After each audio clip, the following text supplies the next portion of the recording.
Back to my mini vlog. ಇವತ್ತಿನ ವ್ಲಾಗಲ್ಲಿ ಬಿರಿಯಾನಿ ಮಾಡೋದು. ಯಾವ ಬಿರಿಯಾನಿ ಅಂತ ಕೇಳ್ತಿದ್ದೀರಾ? ಚಿಕನ್ ಬಿರಿಯಾನಿ. ನೋಡೋಣ ಚಿಕನ್ ಬಿರಿಯಾನಿ ಹೇಗೆ ಮಾಡೋದು ಅಂತ.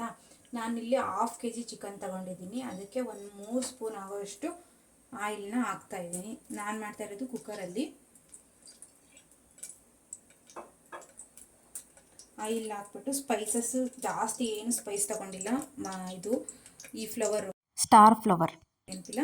ಆಮೇಲೆ ಏಲಕ್ಕಿ, ಚಕ್ಕೆ, ಲವಂಗ, ಸೋಂಪು ಮತ್ತು ಪಲಾವ್ ಎಲೆ ಇದಿಷ್ಟನ್ನು ಹಾಕಿ ಫ್ರೈ ಮಾಡಬೇಕು. ಸೊ ಅದಕ್ಕೆ ಇವಾಗ ನಾನು ಆನಿಯನ್ನ ಹಾಕ್ತಾ ಇದ್ದೀನಿ. ಅರ್ಧ kgಗೆ ನಾನು ಒಂದು ನಾರ್ಮಲ್ ಸೈಜಿನ 2 ಆನಿಯನ್ ಕಟ್ ಮಾಡ್ಕೊಂಡಿದ್ದೀನಿ. ಇವು ಫುಲ್ಲು ಬ್ರೌನ್ ಕಲರ್ ಆಗೋವರೆಗೂ ನಾನು ಫ್ರೈ ಮಾಡ್ಕೋಬೇಕು. ಸಾಲ್ಟ್ ಹಾಕ್ತಾ ಇದ್ದೀನಿ ಇವಾಗ. ನೋಡಿ, ಇದು ಇವಾಗ ಬ್ರೌನ್ ಕಲರ್ ಆಗಿದೆ ಸ್ವಲ್ಪ. ಸೊ ಇವಾಗ ನಾನು ಇದಕ್ಕೆ ಶುಂಠಿ ಬೆಳ್ಳುಳ್ಳಿ ಪೇಸ್ಟ್ 1 ಸ್ಪೂನ್ ಶುಂಠಿ ಬೆಳ್ಳುಳ್ಳಿ ಪೇಸ್ಟ್ನ ಆ್ಯಡ್ ಮಾಡ್ತಾ ಇದ್ದೀನಿ. ಇದು ನೀಟಾಗಿ ಸ್ಮೆಲ್ ಹೋಗಬೇಕು. ಇದು ರಾ ಸ್ಮೆಲ್ ಇರುತ್ತಲ್ಲ ಅದೆಲ್ಲ ಹೋಗಬೇಕು. ಅಲ್ಲಿವರೆಗೂ ಫ್ರೈ ಮಾಡ್ಕೋಬೇಕು. ನಾವು ಬಿರಿಯಾನಿಗೆ ಒಂದೊಂದೇ ಐಟಮ್ಸ್ನ ಹಾಕ್ಬಿಟ್ಟು ಫ್ರೈ ಮಾಡ್ಕೋಬೇಕು. ಆವಾಗ ಸ್ವಲ್ಪ ಟೇಸ್ಟ್ ಡಿಫ್ರೆಂಟಾಗಿರುತ್ತೆ. ಹಸಿಮೆಣಸಿನ್ಕಾಯಿ ಮತ್ತು ಪುದೀನ, ಕೊತ್ತಂಬರಿ ಸೊಪ್ಪನ್ನ ಗ್ರೈಂಡ್ ಮಾಡ್ಕೊಂಡಿದ್ದೀನಿ. ತರ್ತರಿಯಾಗಿ ಗ್ರೈಂಡ್ ಮಾಡ್ಕೊಂಡಿದ್ದೀನಿ. ಬಿರಿಯಾನಿ ಅಲ್ವಾ, ಸೊ ಹಾಗಾಗಿ ಸ್ವಲ್ಪ ತರ್ತರಿಯಾಗಿ ಗ್ರೈಂಡ್ ಮಾಡ್ಕೋಬೇಕು. ಇದನ್ನು ಇವಾಗ ರಾ ಸ್ಮೆಲ್ ಎಲ್ಲ ಹೋಗೋವರೆಗೂ ಫ್ರೈ ಮಾಡ್ಕೋಬೇಕು. ಇದೆಲ್ಲ ಫ್ರೈ ಆದಮೇಲೆ ನಾನು ಇವಾಗ ಒಂದು ಮೀಡಿಯಮ್ ಸೈಜ್ದು ಟೊಮೊಟೊ ಪ್ಯೂರಿ ತೊಗೊಂಡಿದ್ದೀನಿ. ಇದನ್ನು ಇವಾಗ ಆ್ಯಡ್ ಮಾಡ್ಕೊಳ್ಳೋಣ.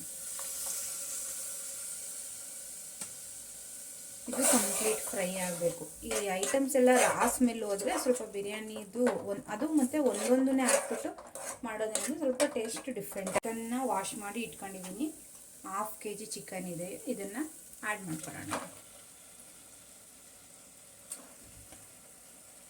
ಇದು ಒಂದು 5 ಮಿನಿಟ್ಸ್ವರೆಗೂ ನೀಟಾಗಿ ಕುಕ್ ಆಗಬೇಕು. ಇದರಲ್ಲಿ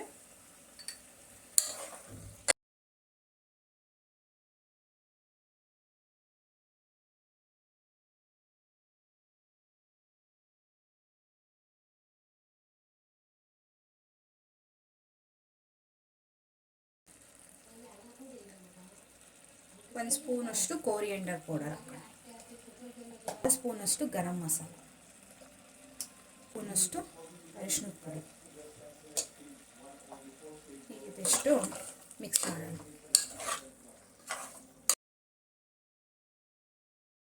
ಇನ್ನು ಯಾರೆಲ್ಲ ಚಾನಲ್ನ ಸಬ್ಸ್ಕ್ರೈಬ್ ಮಾಡ್ಕೊಳ್ದೆ ವೀಡಿಯೋಸ್ನ ನೋಡ್ತಾ ಇರ್ತೀರಾ, ಪ್ಲೀಸ್ ಬೇಗ ಹೋಗಿ ಸಬ್ಸ್ಕ್ರೈಬ್ ಮಾಡಿಕೊಂಡು ವೀಡಿಯೋಸ್ನ ನೋಡಿ. ನೆಕ್ಸ್ಟು ಮೊಸರು ಹಾಕೊಳ್ಳೋಣ.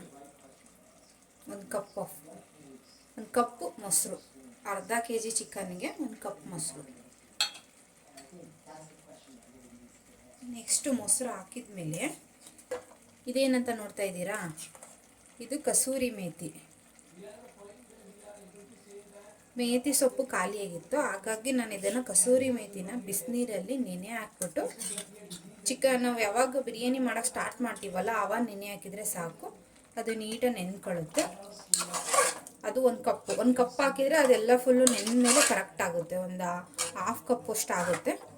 ಸೊಪ್ಪು ಹಾಕೋದಾದರೂ ಅಷ್ಟನ್ನೇ ಹಾಕಬೇಕು. ಸೊ ನಾನು ಅದ್ರ ಬದಲಾಗಿ ಕಸೂರಿ ಮೇಥಿನ ಆ್ಯಡ್ ಮಾಡಿದ್ದೀನಿ. ಈಗ ಇದು ಎಲ್ಲ ನೀಟಾಗಿ ಈ ಮಸಾಲೆ ಎಲ್ಲ ಚಿಕನ್ನಿಗೆ ಅಡ್ಜಸ್ಟ್ ಆಗೋವರೆಗೂ ಬೇಯಕ್ಕೆ ಬಿಡೋಣ. ಇವಾಗೆಲ್ಲ ಎಣ್ಣೆ ಬಿಟ್ಕೊಂಡಿದೆ. ಸೊ ನಾನಿವಾಗ ರೈಸ್ ಹಾಕ್ತಾಯಿದ್ದೀನಿ. ರೈಸ್ ಯಾವುದು ಅಂದರೆ ಇದು ರೈಸು ನಮ್ಮ ಮನೆಯಲ್ಲಿ ಬೆಳೆಯೋ ರೈಸ್. ಇದು ನಾನು ಯಾವುದು ಅಂಗಡಿಯಲ್ಲಿ ತಗೊಂಬಂದು ಮಾಡ್ತಾಯಿಲ್ಲ. ಸೊ ನಾನು ಈ ರೈಸ್ಗೆ ಯಾವ ಥರ ನೀರನ್ನ ಹಾಕಬೇಕು ಅಂತ ಹೇಳ್ತೀನಿ. ನಾನಿಲ್ಲಿ 1/2 kg ಚಿಕನ್ನಿಗೆ 1-1.25 kg ಒಂದು ಕಪ್ಪು ಸ್ವಲ್ಪ 1/4 ಕಪ್ಪಷ್ಟು ಅಕ್ಕಿನ ತೊಳೆದು ನೆನೆಸಿಟ್ಟಿದ್ದೀನಿ. ಅದನ್ನು ಹಾಕ್ತಾಯಿದ್ದೀನಿ ಇವಾಗ.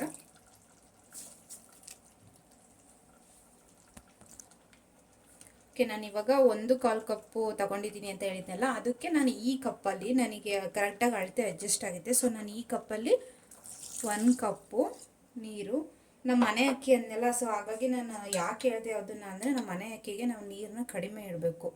ಹಾಗಾಗಿ ನಾನು 1 ಕಪ್ ಅಕ್ಕಿಗೆ 1/4 ಕಪ್ ಅಕ್ಕಿಗೆ 1.5 ಕಪ್ ನೀರು ಹಾಕಿದ್ದೀನಿ ಅಷ್ಟೇ. ಎಲ್ಲ ನೀಟಾಗಿ ಹೊಂದ್ಕೊಳ್ಬೇಕು ಇದೆಲ್ಲ ಮಸಾಲೆ. ಅಲ್ಲಿವರೆಗೂ ಇದನ್ನು ಕುದಿಯಕ್ಕೆ ಬಿಡಬೇಕು. ಕುದ್ಮೇಲೆ ತೋರಿಸ್ತೀನಿ. ನೋಡಿ ಇದು ಇವಾಗ ಕುದಿಯೋಕ್ಕೆ ಸ್ಟಾರ್ಟ್ ಆಗೈತೆ. ಇವಾಗ ಕುದೀತಾ ಇದೆ. ಇದನ್ನು ನಾನು ಕುಕ್ಕರ್ ಹಾಕಿ ಮುಚ್ಚಿಬಿಟ್ಟು ಇಡ್ತೀನಿ. 2 ವಿಷಲ್. ಓಕೆ ಗಾಯ್ಸ್, ಇವಾಗ ನೋಡೋಣ ಬನ್ನಿ ಬಿರಿಯಾನಿ ಯಾವ ರೀತಿ ಆಗಿದೆ ಅಂತ. ಸಕ್ಕತ್ತಾಗಿ ಕಾಣಿಸ್ತಾ ಐತೆ. ಇದನ್ನು ನೋಡಿ, ಇವಾಗ ಬಿಸಿ ಬಿಸಿಯಾಗಿ ಚಿಕನ್ ಬಿರಿಯಾನಿ ರೆಡಿಯಾಗಿದೆ. ನೋಡೋದಕ್ಕೆ ತುಂಬ ಕಲರ್ಫುಲ್ಲಾಗಿದೆ ಅಲ್ವಾ? ನೀವು ಮನೆಯಲ್ಲಿ ಒನ್ ಟೈಮ್ ಟ್ರೈ ಮಾಡಿ ಹೇಗಿತ್ತು ಏನು ಅಂತ ಕಮೆಂಟ್ ಸೆಕ್ಷನ್ನಲ್ಲಿ ತಿಳಿಸಿ. ಐ ಹೋಪ್ ಈ ವ್ಲಾಗ್ ಇಷ್ಟ ಆಗಿದೆ ಅಂದ್ಕೊಳ್ತೀನಿ. ಸಿಗ್ತೀನಿ ನೆಕ್ಸ್ಟ್ ವ್ಲಾಗಲ್ಲಿ. Until then keep watching. Take care. ಬಾಯ್.